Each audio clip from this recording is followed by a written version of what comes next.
I was facing several visa issues in the UK, so I was unfortunately forced to return to India. A good client tells you what they need, but a good consultant tells the client what they need. Looking for tier 1 education, IIT, IIM. However, I don't personally believe that should ever be a requirement. I myself didn't go to the best law school or the best MBA, but I feel I can give some of them a run for their money. Hi, I'm Yashna Ray. I am a lawyer turned HR consultant. I studied at Cardiff University and Middlesex University. I currently work with Metamorph Consulting as partner. I was a waitress at Selfridges at a French restaurant called Aubaine for about 6 months. This was during my master's study, and I simply did it because I needed the extra cash in London. If you are especially working in a premium restaurant, which Selfridges is a premium shopping location for the world's rich and famous, so I thought this is a great place to make tips. Eventually, when I went for a trial shift, they really appreciated having an international face, Aubaine and Selfridges in particular, because a lot of people around the world come to shop in Selfridges. They like having a staff which is very multicultural as well. So I think that diversity really helped me from the beginning of my career. So it wasn't really a career choice, but I'm very glad that I started there. People get extremely annoyed if their food isn't exactly what you need it to be, what you want it to be. And sometimes, very often really, you have a lot of people sending food back. So in that situation, when someone is hungry and someone is demanding something, to be able to calm them down and make sure that the moment turns from that unpleasant feeling to the pleasant feeling enough where they tip you well and come back to your restaurant. That kind of people management skill I use very much to this day. My favorite anecdote from my time at Selfridges and Aubaine would be serving Gordon Ramsay and his family on Christmas Eve. He was out with his family doing his Christmas shopping, and he was so respectful. He was, in fact, teaching his children how to interact with hospitality and servers, and I found that so wonderful to see. So whilst I was being a waitress, I was also doing my master's. My master's was a joint master's in labor law and an MBA in HR. I was doing my dissertation on labor union practices versus HR, because both labor unions and HR were started as things to help employees with. Over the years, the connotations of both of these have changed very significantly. So when I was doing this dissertation, I got in touch with a trade union to shadow the trade union officers to understand how they dealt with employee issues. And I was following, in fact, the head of the trade union, and he was called into another meeting. He was supposed to be representing one of the trade union members in a disciplinary hearing, but he was unable to attend. And he looked at me and he said, "You're a lawyer, right? So you can go." And I said, "I don't think I can. I don't know anything about this." And he said, "All you have to do is just sit there next to the person. I think you are very capable of sitting at your age." And that's how I ended up on my first disciplinary hearing panel, and from there I never looked back. I had grown up in India fairly privileged. My idea of what trade unions were was honestly extremely limited in understanding, very political, and not really understanding the depth of work that it can do.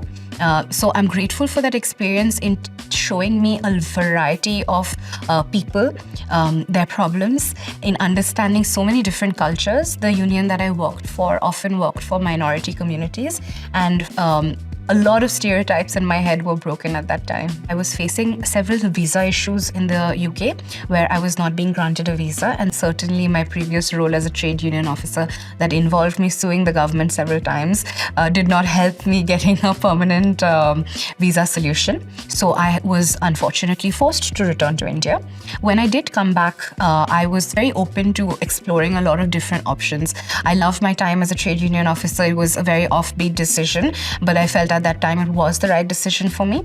So I ended up sharing my CV with a company called Vahura. They were a legal consultancy and they helped lawyers find jobs. So I thought they could help me find a job. However, they had one look at my CV and called me back to say, "You have a very strange CV and I don't think anyone in India will really hire you as a lawyer, but we want to hire you because we are starting a new research wing, and with your legal background, we think you would be interesting to start that off with." So that's how I ended up in an HR consultancy. There was definitely a culture shock when I came to India. It was so strange because obviously I grew up in India and I lived here till I was 18. I was only away for about little over 5 years.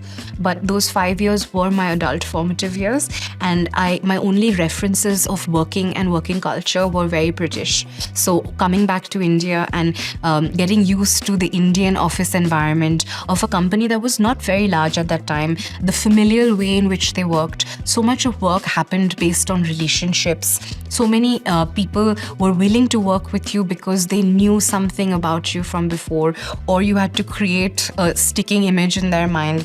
That way of working, and not just because you should be in that room, was a very big difference in learning. So as the legal research unit, we tried to create a backbone of data that would help the consultants with their hiring needs. For example, if a certain bank came to us and said, we've got a new general counsel in place, he would like to restructure his team, we would be able to give them the best practices of what 5 other leading banks in the space would be doing, to give them an idea of what their best practices were, so then they were able to learn from it and then restructure their team accordingly. On top of that, I didn't love the work. I didn't think that it was testing me enough to the best of my abilities. Unfortunately, they didn't love the idea of me moving to Aquis because they were direct competitors. But unfortunately, again, it is a cutthroat industry, and I made the choice for myself at that time that I wanted the larger scope of work, and I certainly loved the hike that came with it. I won't be ashamed of that. It was a small sub-unit of legal hiring within the larger Apis Alvi group, where they did technology hiring, legal and compliance hiring, finance hiring. So I looked after the India legal hiring section. So in being able to spot what a company needs before they are able to vocalize it to you is, I think, what makes a talent acquisition specialist special. Usually the company who is hiring gives you an understanding or a brief that this is the kind of person that I'm looking for. For example, I'm looking for a head of marketing. I require this person to come with this nature of previous experience, and they give us a budget as well. You also at this point give them any kind of understanding of timelines. For example, if you are looking to hire a finance professional in the month of March, it's going to be incredibly difficult because no other companies will release their finance professionals being the end of the financial year. So anyone who's looking urgently for a finance professional in March will most likely have to wait till April. You can start interviewing, however, you might find that the best of talent might not be looking. People also tend to wait around for their variables and bonuses at the end of the year.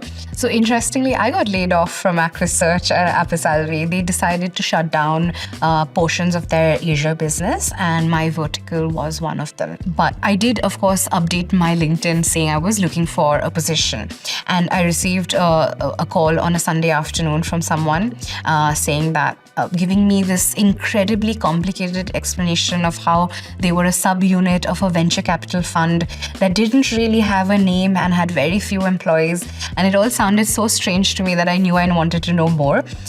So on the Monday, when I had actually accepted an offer from another consulting firm, I said, I have 2 days to join them. So in those 2 days, I'm going to come and talk to you because you've got my interest. I don't know why, but you've got my interest. So I went in and I had back-to-back interviews with them, and it was something different. It was something fresh, and I really felt at that time it was calling me. Metamorph is currently an HR consulting firm.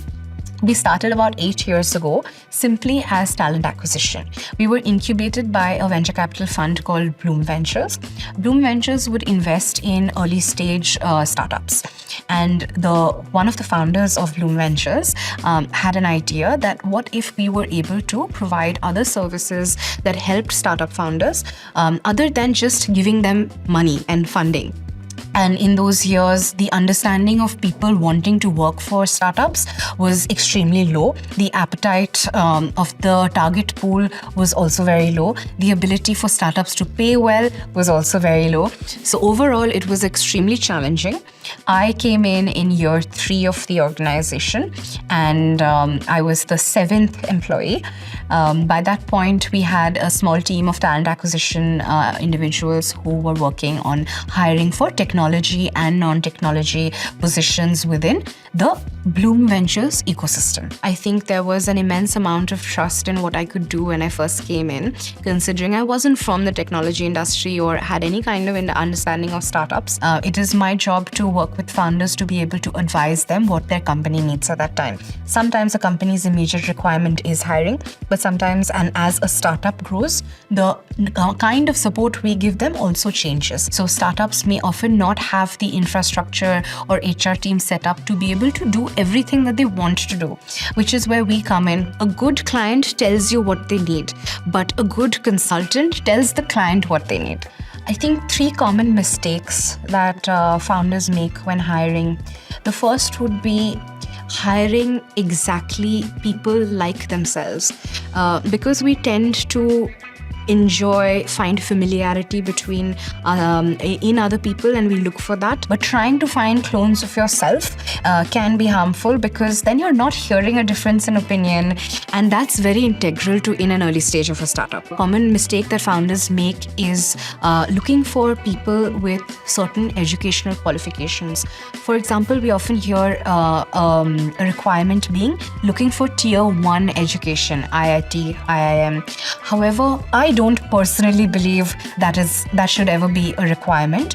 Yes, you can require a certain kind of degree or skill, but the nature or the hierarchy of that skill is very irrelevant. I myself didn't go to the best law school or the best MBA, but I feel I can give some of them a run for their money. And the third one mistake, I think, would be not recognizing and rewarding your early stage team members as much. Not enough. Maybe between 1 and 2 hours, but not enough. Seeing what new talent is up to, what are people interested in, and just browsing profiles. I love looking at who's working where and seeing people's career trajectories.